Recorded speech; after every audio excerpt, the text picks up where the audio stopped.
जय हिंद साथियों। नमस्कार आप सभी को। स्वागत आप सभी का आपके अपने चैनल IQ स्टडी सेंटर पर। आशा करते हैं, उम्मीद करते हैं आप सब लोग अच्छे होंगे। तो हमारी क्लास का आगाज Sankalp series Haryana CET mains group D 2025 के लिए जीके जीएस की क्लास का आगाज हो चुका है। आप सब लोगों की डिमांड के ऊपर ये क्लास आपको डेली दोपहर को 12 बजे देखने को मिलेगी चैनल के ऊपर। और संकल्प सीरीज की रीजनिंग की, मैथ की 9 से 10 मैथ की क्लास लाइव चलती है, 10 से 11 रीजनिंग की क्लास चलती है। बिल्कुल बेसिक से करवाया जा रहा है सिलेबस। और 12 बजे आपको जीके जीएस के करवाए जाएंगे और इतने बेहतरीन तरीके से करवाया जाएगा आपको। लेकिन केवल क्वेश्चन के ऊपर ध्यान नहीं दे रहा, जो भी आपको एक्सप्लेनेशन कराऊंगा उसको अच्छे से देखना है।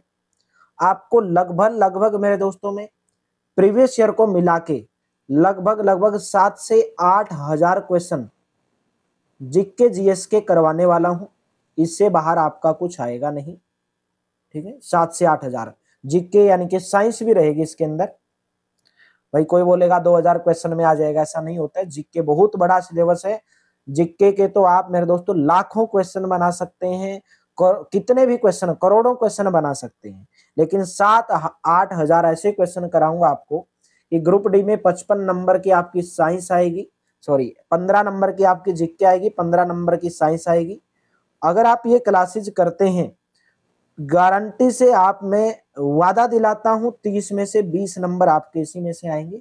मैं 30 में से 30 नंबर नहीं बोलूंगा क्योंकि जीके बहुत बड़ा सिलेबस रहता है, लेकिन मैं पूरी कोशिश इतनी रहेगी कि आपकी 20 प्लस नंबर जो है जीके के अंदर आए, और साइंस में, ठीक है। तो चलिए सेशन की शुरुआत करते हैं। डेली दोपहर को 12 बजे ये क्लास मिलेगी। पीडीएफ अगर आपको प्राप्त करनी है, नीचे नंबर दिया गया, इस नंबर के ऊपर व्हाट्सएप करके प्राप्त कर सकते हैं। डिस्क्रिप्शन में टेलीग्राम और व्हाट्सएप का लिंक दिया गया है। टेलीग्राम चैनल को, व्हाट्सएप चैनल को जरूर ज्वाइन करेंगे। पहली क्लास है, डेली दोपहर को 12 बजे ये क्लास मिलेगी। बेहतरीन तरीके से करवाया जाएगा, अच्छे तरीके से करवाया जाएगा, ठीक है। तो सबसे पहले हम देखिए टॉपिक वाइज क्लास करेंगे। पहले हम हिस्ट्री यानी कि इतिहास, ज्योग्राफी भूगोल, भारतीय राज्य व्यवस्था यानी कि पॉलिटी, इंडियन पॉलिटी, भारतीय अर्थव्यवस्था, इंडियन इकोनॉमी, सामान्य विज्ञान और स्टैटिक जीके, ठीक है। इस तरीके से हम करेंगे। तो पहले हम इतिहास पे हमने जो है प्रहार करेंगे, फिर उसके बाद दूसरा करेंगे, भूगोल करेंगे, ऐसे पूरा मैं आपको सिलेबस करा दूंगा। मनुष्य इतिहास में किस काल से खाद्य उत्पादक बना? राइट ऑप्शन रहेगा ऑप्शन नंबर डी, नवपाषाण काल। डिटेल के अंदर जानेंगे। नवपाषाण काल 6000 से 1000 ईसा पूर्व तक माना जाता है। कब से कब तक? 6000 से 1000। मानव इतिहास में नवपाषाण काल में ही मनुष्य ने खेती शुरू की थी। एग्जाम के अंदर पूछा जा सकता है, मनुष्य ने खेती कब शुरू की? नवपाषाण काल में। इस काल में अनाज की खेती और पशुपालन की शुरुआत हुई। अनाज की खेती और पशुपालन की शुरुआत भी नवपाषाण काल में। 6000 से 1000 ईसा पूर्व इसका काल माना जाता है। इस काल में लोगों ने खेती की जमीन पर अलग अलग फसलें उगाना शुरू किया। इस काल में लोगों ने मिट्टी के बर्तन बनाना शुरू कर दिया। नवपाषाण काल में ही लोगों ने स्थायी आश्रय बनाना भी शुरू कर दिया था।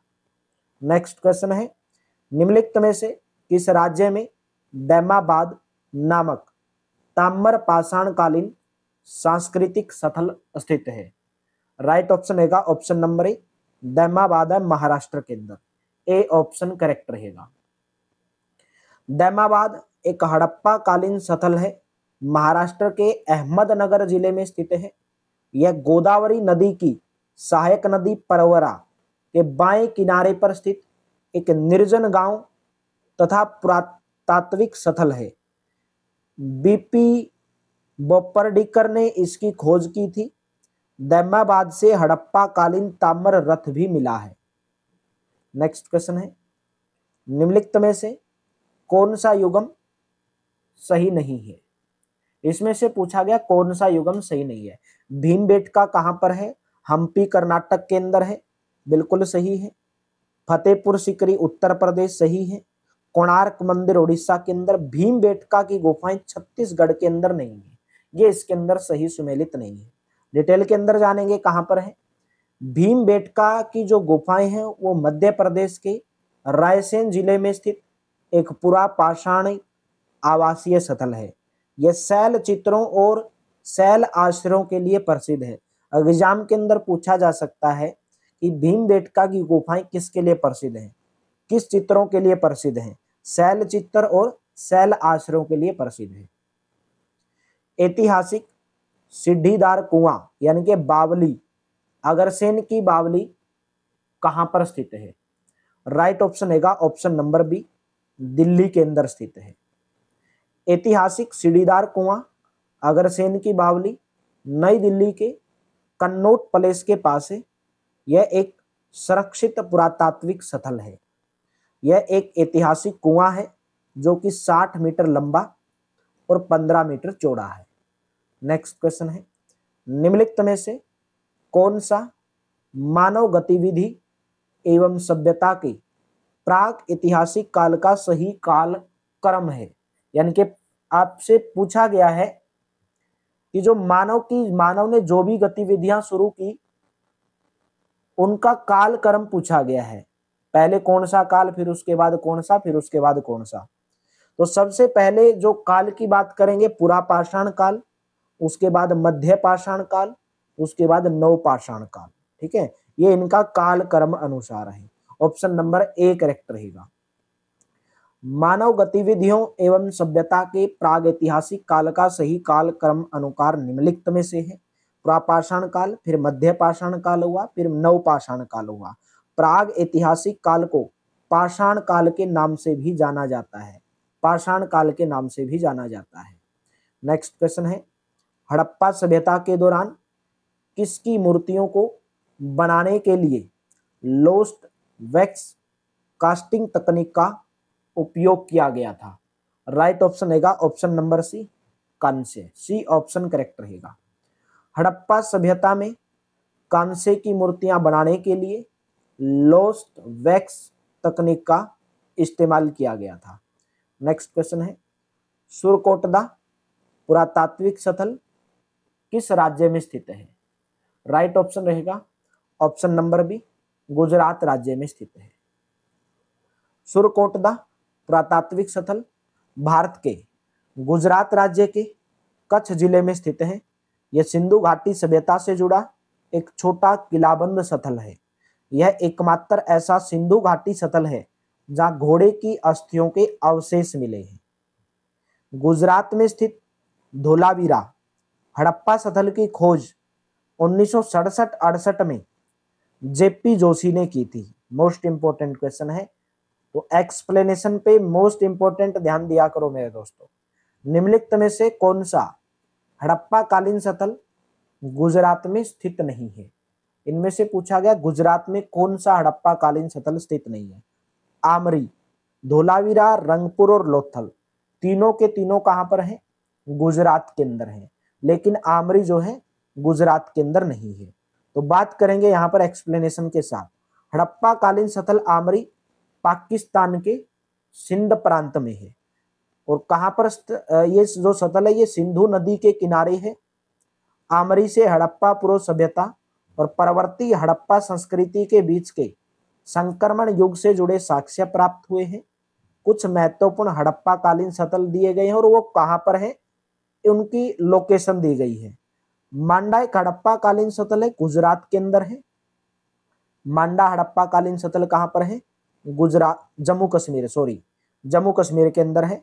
दैमाबाद महाराष्ट्र, कालीबंगा राजस्थान, राखीगढ़ी हरियाणा, हुल्लास उत्तर प्रदेश सहारनपुर, आलमगीरपुर उत्तर प्रदेश मेरठ। आलमगीरपुर कहां पर है? उत्तर प्रदेश मेरठ के अंदर है। हड़प्पा कालीन स्थल कालीबंगा किस वर्तमान भारतीय राज्य में स्थित है? राइट ऑप्शन रहेगा ऑप्शन नंबर ए, राजस्थान राज्य के अंदर स्थित है। डिटेल के अंदर जानेंगे। कालीबंगा एक हड़प्पा स्थल है, राजस्थान के हनुमानगढ़ जिले में है। सबसे पहले अमलानंद घोष ने इसकी खोज की थी। कालीबंगा की खोज किसने की थी? अमलानंद घोष ने। और कालीबंगा के उत्खननकर्ता कौन है? बीबी लाल एवं बीके थापर। बीबी लाल एवं बीके थापर। कालीबंगा घग्गर नदी के तट पर स्थित है। कालीबंगा का नाम यहाँ मिलने वाली काली चूड़ियों के कारण रखा गया है। यहाँ से शिलालेख, मूर्तियां, मिट्टी के बर्तन, सिक्के तथा मोहरे प्राप्त हुई हैं। यहाँ बंजर भूमि, लकड़ी के कुंड, 7 अग्निवेदियां, जूते हुए खेत आदि के प्रमाण मिले हैं। नेक्स्ट क्वेश्चन है, मोहनजोदड़ो की नृत्य करती लड़की की प्रतिमा किससे बनी थी? राइट ऑप्शन रहेगा ऑप्शन नंबर सी, कांसा से बनी थी। यह मूर्ति सिंधु घाटी सभ्यता के शहर मोहनजोदड़ो से मिली है। यह मूर्ति लोस्ट वैक्स तकनीक से बनी है। इस मूर्ति को ब्रिटिश पुरातत्वविद अर्नेस्ट मैके ने 1926 ईस्वी में मोहनजोदड़ो के HR अक्षेत्र में खुदाई करके निकाला था। इस मूर्ति की विस्तृत नक्काशी आभूषण तथा मुद्रा धातु विज्ञान तथा परिष्कृत सामाजिक प्रथाओं में विकास का प्रमाण देती है। नेक्स्ट क्वेश्चन है, सिंधु सभ्यता का सबसे बड़ा भारतीय स्थल कौन सा था? राइट ऑप्शन रहेगा option number B, Rakhi Garhi. Sindhu घाटी सभ्यता का सबसे बड़ा भारतीय स्थल राखी गढ़ी है। इसे हड़प्पा और मोहनजोदड़ो से भी बड़ा बताया गया है। राखी गढ़ी में खुदाई के दौरान कांसा, जल निकासी की प्रणाली, मार्ग और बारिश का पानी इकट्ठा करने का विशाल स्थान मिला था। राखी गढ़ी हरियाणा के हिसार जिले में घग्गर नदी के मैदान में स्थित है। नेक्स्ट क्वेश्चन है, निम्नलिखित में से कौन सा हड़प्पाई स्थल हरियाणा में स्थित है? राइट ऑप्शन रहेगा option number B, Rakhi Garhi.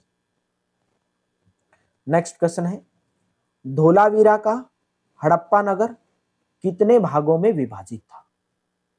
Dholavira का हड़प्पा जो नगर है वो कितने भागों में विभाजित था? ऑप्शन नंबर ए करेक्ट हो जाएगा, 3 भागों के अंदर विभाजित था।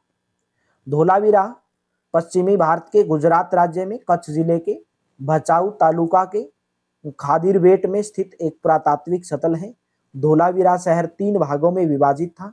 राजा या शासक का राजमहल जो सबसे ऊंचाई पर होता था, यह चारों ओर से मजबूत किलेबंदी से घिरा हुआ था। इस किले में 4 द्वार होते थे। अन्य अधिकारियों का निवास स्थान, जिसमें एक सुरक्षात्मक दीवार भी होती थी, जिसमें 2 से 5 कमरे होते थे। आम शहरी वासियों के ईंट से बने घर होते थे। इन 3 भागों के अंदर बंटा हुआ था। नेक्स्ट क्वेश्चन है, निम्नलिखित में से किस हड़प्पा संरचना में पानी के रिसाव को रोकने के लिए डामर की पतली परत लगी थी? राइट ऑप्शन रहेगा ऑप्शन नंबर डी, बृहत स्नानागार। डी ऑप्शन करेक्ट रहेगा। मोहनजोदड़ो का बृहत स्नानागार या विशाल स्नानागार सिंधु घाटी सभ्यता के सबसे प्रसिद्ध स्मारकों में से एक है। इसमें पानी के रिसाव को रोकने के लिए डामर की पतली परत लगी थी। नेक्स्ट क्वेश्चन है, हड़प्पा सभ्यता की मोहरों पर निम्नलिखित में से कौन सा पशु अक्सर देखा जाता था? राइट ऑप्शन रहेगा ऑप्शन नंबर ए, बैल देखा जाता था। हड़प्पा सभ्यता की मोहरों पर बैल के अतिरिक्त बाघ, गैंडा, हाथी, बकरी, हिरण तथा भेड़ आदि पशुओं के चित्र भी देखे जाते थे। हड़प्पा सभ्यता की मोहरों का आकार कैसा था? त्रिभुजाकार, आयताकार, वृत्ताकार तथा वर्गाकार था। अब की बार आपका ये क्वेश्चन हड़प्पा सभ्यता की मोहरों का आकार आपके एग्जाम में पूछा गया था। नेक्स्ट क्वेश्चन है, सिंधु घाटी सभ्यता का सबसे पहला खोजा गया स्थल कौन सा था? राइट ऑप्शन रहेगा option number D, Harappa. Harappa स्थल की खोज 1921 ईस्वी में राय बहादुर दयाराम साहनी ने की थी। हड़प्पा स्थल रावी नदी के तट पर स्थित है। मोहनजोदड़ो, इसका शाब्दिक अर्थ है मृतकों का टीला। मोहनजोदड़ो की स्थल की खोज 1922 ईस्वी में राखलदास बनारजी ने की थी। मोहनजोदड़ो स्थल सिंधु नदी के तट पर स्थित है। लोथल की खोज 1954 ईस्वी में डॉक्टर SR राव ने की थी। लोथल सिंधु घाटी सभ्यता का महत्वपूर्ण बंदरगाह था। लोथल स्थल भोगवा नदी के तट पर गुजरात के अंदर स्थित है। नेक्स्ट क्वेश्चन है, सिंधु सभ्यता के इनमें से किस स्थल से जलाशयों के साक्ष्य मिले हैं? राइट ऑप्शन रहेगा ऑप्शन नंबर बी, धोलावीरा से मिले हैं। धोलावीरा स्थल कहां पर है? गुजरात राज्य में। कोट दीजी, इस स्थल से कांसे की चपटे फलक वाली कुल्हाड़ी के साक्ष्य मिले हैं। यह स्थल पाकिस्तान देश के सिंध राज्य में स्थित है। कौन सा? कोट दीजी। लोथल, इस स्थल से 3 युगल समाधियों के साक्ष्य मिले हैं। यह स्थल गुजरात राज्य में स्थित है। नेक्स्ट क्वेश्चन है, मोहनजोदड़ो नाम का अर्थ किस भाषा में मृतकों का टीला है? राइट ऑप्शन रहेगा सिंधी भाषा, डी ऑप्शन करेक्ट रहेगा। मोहनजोदड़ो को सिंधु घाटी सभ्यता का सबसे बड़ा स्थल माना जाता है। वर्तमान में मोहनजोदड़ो की स्थिति पाकिस्तान के सिंध राज्य में है। मोहनजोदड़ो से विशाल स्नानागार के अवशेष मिले हैं। मोहनजोदड़ो सिंधु नदी के तट पर स्थित है। नेक्स्ट क्वेश्चन है, लोथल नामक प्राचीन हड़प्पा शहर किस राज्य में स्थित है? राइट ऑप्शन रहेगा ऑप्शन नंबर सी, गुजरात राज्य के अंदर स्थित है। हड़प्पा का प्राचीन शहर लोथल भारत के गुजरात राज्य में स्थित है। लोथल को हड़प्पा सभ्यता का डॉकयार्ड यानी कि जहाजों की गोदी भी कहा जाता है। नेक्स्ट क्वेश्चन है, हड़प्पा वासियों द्वारा निम्नलिखित में से किस भवन निर्माण सामग्री का उपयोग किया गया था? राइट ऑप्शन रहेगा ऑप्शन नंबर सी, तप्त मिट्टी की ईंटों का प्रयोग किया गया था। हड़प्पा वासियों के द्वारा भवन निर्माण सामग्री के लिए तप्त मिट्टी की ईंटों का उपयोग किया गया था। हड़प्पा सिंधु घाटी सभ्यता का एक शहर है। वर्तमान में हड़प्पा शहर पाकिस्तान देश के पंजाब राज्य में स्थित है। नेक्स्ट क्वेश्चन है, उत्तर वैदिक काल में निम्नलिखित में से किस पशु का स्थान समाज में सबसे प्रतिष्ठित था? राइट ऑप्शन रहेगा ऑप्शन नंबर बी, गाय का। प्रारंभिक उत्तर वैदिक काल के दौरान गाय को सबसे मूल्यवान संपत्ति माना जाता था। पशुपालन उनका प्रमुख व्यवसाय था। उस समय का समाज पितृस्तात्मक था और ऋग्वैदिक काल में गाय को गोधन या गाय का धन कहा जाता था। नेक्स्ट क्वेश्चन है, कौन सा वर्ण 4 जाने माने वर्णों में से चौथे स्थान पर था? 4 वर्ण हैं जाने माने, उनमें से पूछा गया कि चौथे स्थान पर कौन सा था? राइट ऑप्शन रहेगा शूद्र, ए ऑप्शन करेक्ट रहेगा। वर्ण व्यवस्था के तहत 4 वर्ण किस प्रकार हैं? ब्राह्मण, क्षत्रिय, वैश्य और शूद्र। ब्राह्मण क्या है? वेदों का अध्ययन अध्यापन करना, यज्ञ करना। क्षत्रिय युद्ध करना, लोगों की रक्षा करना। वैश्य खेती बाड़ी करना, व्यापार करना, मवेशियों की देखभाल करना। शूद्र अन्य तीनों वर्णों की सेवा करना, ब्राह्मण की, क्षत्रिय की और वैश्य की, इन तीनों वर्णों की सेवा करना शूद्र का काम था। भैया एग्जाम के अंदर पूछे जाएंगे मेरे दोस्तों, ठीक है। नेक्स्ट बताइएगा, सामवेद को भारतीय किसके प्राथमिक स्रोतों में से एक माना जाता है? राइट ऑप्शन है ऑप्शन नंबर डी, संगीत और कला। स से सामवेद, स से संगीत, ऑप्शन नंबर डी। यहाँ पे कुछ डिटेल दिया गया है। भारतीय परंपरा में कुल 4 वेद हैं, ऋग्वेद, यजुर्वेद, सामवेद और अथर्ववेद। इन वेदों के केंद्रीय विषय निम्न हैं। वेद दिए गए हैं एक जगह पर उनके केंद्रीय विषय। ऋग्वेद में ईश्वर की महिमा का उल्लेख किया गया है। यजुर्वेद में बलिदान विधि, यजुर्वेद यज्ञ वगैरह वगैरह। सामवेद में संगीत का उल्लेख मिलता है। अथर्ववेद में औषधियों से संबंधित, ठीक है। तो ये क्वेश्चन आपके एग्जाम में पूछे गए हैं। नेक्स्ट बताइएगा, क्लास अच्छी लग रही तो लाइक जरूर करना मेरे दोस्तों, शेयर जरूर करना। वर्ण व्यवस्था को सही ठहराने के लिए प्राचीन भारत के ब्राह्मणों द्वारा ऋग्वेद के किस सूक्त का प्रयोग किया गया था? ऋग्वेद के कौन से सूक्त का प्रयोग किया गया था? राइट ऑप्शन रहेगा पुरुष सूक्त का प्रयोग किया गया था, सी ऑप्शन करेक्ट रहेगा। ऋग्वैदिक काल में भारतीय समाज प्रारंभ में 3 वर्णों में विभाजित था, जिन्हें ब्राह्मण, क्षत्रिय, वैश्य कहा जाता था। आगे चलकर इसमें चौथा वर्ण शूद्र जोड़ा गया।